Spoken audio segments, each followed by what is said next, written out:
Hey guys, it's Mr. Calderon with Queen My Pawn. I'm going to show you how to apply what you learned last video about SOHCAHTOA into this one and to figure out some special angles, which you do not need a calculator to find the value of sine, cosine, and tangent for those angles. So let's go ahead by getting started with drawings, because if I don't draw, you probably don't know what I'm talking about. Okay, this was from the last video. So if you haven't watched it, I would highly recommend you watch it, because it's hard to understand this video without watching the previous one. So let's say that we have another triangle, okay? And in the last video, I talked about, hey, this angle is 60. This side is, I think it was 5 or 6 that I put, but it doesn't matter. What is this side? Okay, so we're going to find out how to do that at the end of this video. I know I said it last time, but this time we'll actually have time. So first things first, let's consider a isosceles triangle, okay? And an isosceles triangle means that two of the sides are the same. So we have 1, 1 by the Pythagorean theorem, which you should try to do on yourself. So try to pause the video, try to find the missing side using the Pythagorean theorem.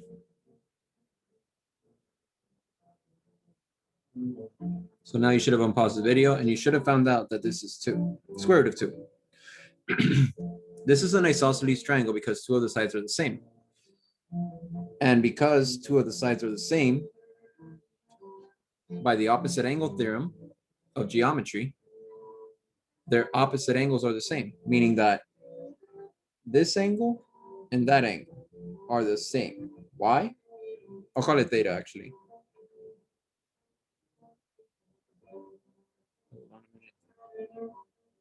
There you go. I'll call this theta, and I'll call it theta. Well, see, this is the opposite angle, and this one, yeah, that's the opposite angle. So I simply use the opposite angle theorem. And by the triangle sum theorem, all the angles in a triangle have to add up to 180. So we have 90 plus 2 of the angle, and that gives you 180 degrees. Well, this is a two-step equation. First step,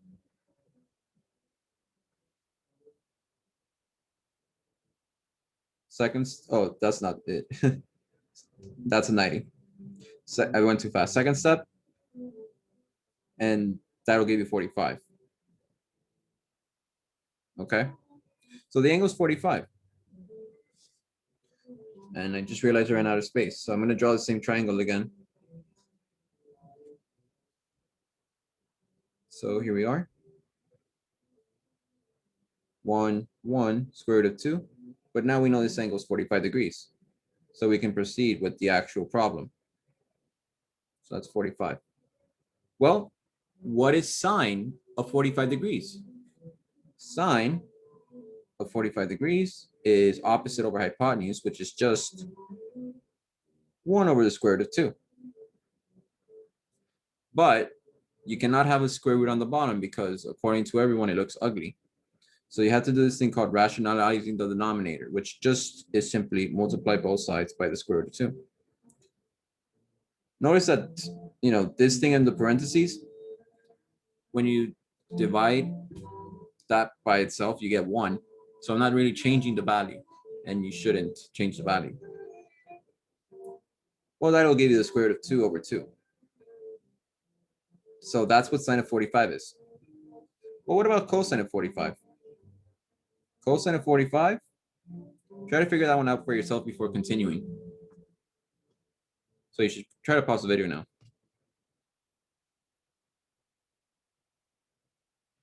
Okay, so now you've unpaused the video. You should have found out adjacent is 1, and the opposite, the hypotenuse, adjacent over hypotenuse, is just square root of 2. So that's the same thing as sine of 45. And tangent of 45? Remember, last video I talked about this. There's 2 ways to find out. 1, opposite over adjacent. Opposite is 1, adjacent's 1, 1 divided by 1 is 1. So that's one way, the simplest one. Second, you could do sine over cosine. Sine is square root of 2 over 2. Cosine is the same thing. When you divide the same thing by itself, you get 1. So the answer is going to be the same thing. So 45 is our first special angle. You do not need a calculator to find out sine of 45, cosine of 45, and tan of 45. The answers are right here. We did it without a calculator. You don't need to put that in your calculator and find out the decimal. It's unnecessary. Now let's consider the second triangle. Here, this time we'll draw an equilateral triangle, meaning that all of the sides are going to be equal. So let's say that all the sides equal 1. So what is sine, cosine, and tangent of this angle? I'll call this one theta again. What is it? Would it be 1 over 1 for everything? Unfortunately, this is not a right triangle, so you cannot do that. You can only use sine, cosine, and tangent on right triangles. But you can actually construct a right triangle out of this. Since this is an equilateral triangle, at least an isosceles anyway, you can bisect the triangle and draw a line down the middle. So you get this. Oh, that's not the middle. Hold on. So we bisect it down the middle, and as you can see, we are constructing a right triangle out of this. Now, using the Pythagorean theorem, find h. Try to find that one out for yourself before continuing. That's a good exercise. So you try to pause the video now.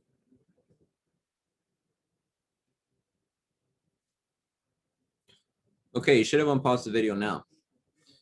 Let's draw that same triangle over here.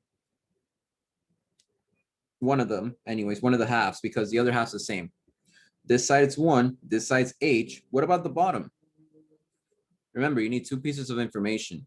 2 sides are a side and an angle. We don't know the angle, so we have to have that side, but I didn't give it to you. Is it 1? No, but it's half of 1 because we bisected the triangle. So this will be half. Now, let's see if your memory is working. What is the angle in an equilateral triangle? So theta is 60. It follows that this angle right here, theta 2, that'll equal 30 degrees, okay? We don't have to write theta or theta 2. So to have more space, I'm going to redraw the triangle and more clear. So here we are. I'm going to move this over here. There we go. So we have 1, we have a half. By the Pythagorean theorem, you should have gotten this as your height, square root of 3 over 2. I'm not going to go over it in this video due to time constraints, but that's what you should have gotten from the Pythagorean theorem. Now remember, this is 60, and this is 30. Now let's do sine of 30.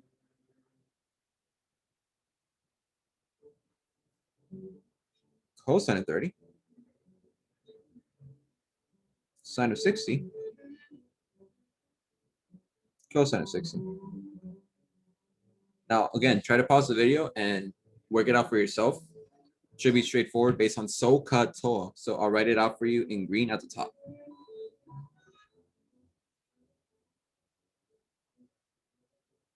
There we go.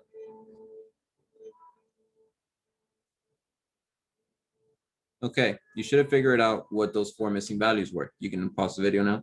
So sine of 30, well, we look at this angle right here. We look at its opposite side, it's half. This is the opposite side of the 30. And the hypotenuse is 1, so half over 1 is just half. Cosine of 30. Well, the adjacent side is this one, and the hypotenuse is 1. So the math simply works out to square root of 3 over 2. Sine of 60. if you did it by yourself, you should have seen that this is also the answer. Cosine of 60, that will be half. Look at this. Sine of 30 and cosine of 60 are the same. Cosine of 30 and sine of 60 are the same. They're like arch enemies, sort of. Now we've basically found out all of the angles, and 30, 45, and 60, as you can see, are the special angles. You do not need a calculator to find out what sine of 30 is, tangent of 60, tangent of 45. I'm going to show you how to find out what tangent of 30, 45, and 60 is, because we didn't go over tangent of 30 and tangent of 60. Watch this. We're ready to construct a special table. So let's go ahead and do that. Sine, cosine, tangent. Over here, the angle, 30, 45, 60. And here it goes. This is how you always remember what values it gives you. 1, 2, 3. Take the square root, divide by 2. Look how easy that is. You can't forget that. Now for cosine, it's the reverse. It's 3, 2, 1, and then the rest is the same. Take the square root, divide by 2. For tangent, you just divide sine into cosine. So in order to divide a fraction, you flip the bottom and multiply. So we should get 1 over 2 times 2 over the square root of 3. Because we are dividing sine into cosine. And we got to flip the bottom and multiply. So we flipped this one and multiplied. So you get the square root of 3 over 3 after rationalizing the denominator. Find out for yourself what tangent 45 and 60 is. I already went over tangent of 45 though, so it's just one from the last video. And tangent of 60? What is it? Pause the video and try to find out.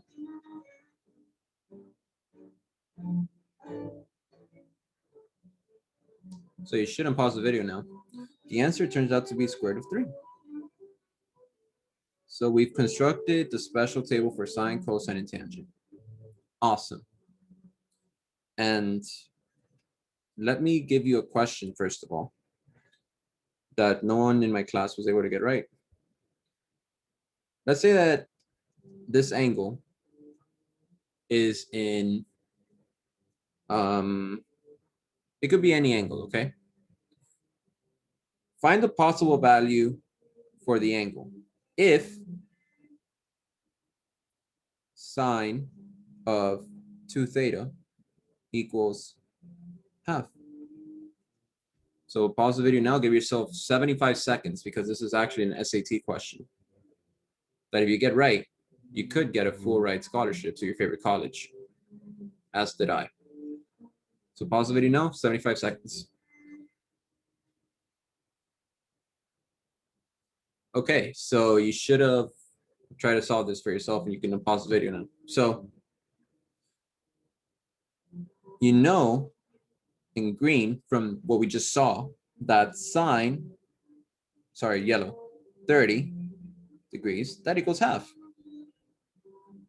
So we got to make the bottom, the top look like the bottom, right? Well, let's see. These are the same.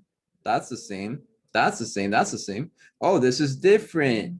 You got to make the different stuff look the same by making it equal to each other. 2 angles equal 30. 2 angles when you know, an angle when you multiply by 2 equal 30. What could the angle be if they're the same? Well, it's got to be 15 because you divide by 2. That's the answer. So the answer is 15 degrees. Here's a bonus question. Multiply that by something to get it in radian form. So convert the degrees to radians. Convert 15 degrees to radians. Let's see if you can do it. Pause the video, of course. Okay, So you should have tried to figure out this. You know that pi radians equals 180 degrees. But what about 15 degrees? Well, how many times does 15 go into 180? Let's see, 15 times 10 is 150. There's a 30 difference between 150 and 180. 30 is 2 times 15. So 12. So you get pi over 12. And this is what the angle equals. So it could equal 15 degrees or it could equal pi over 12. That's just one mere application. There are thousands of applications, mostly in finding triangles. For example, I gave this also as an SAT question to my class. Suppose that an engineer was drawing the blueprints to a roof of a house. So that's the roof. And he came up with this side being 24 and this side being 32. Well, he also said that these angles are the same. Find cosine of x. Go ahead, you got 75 seconds, pause the video and time yourself.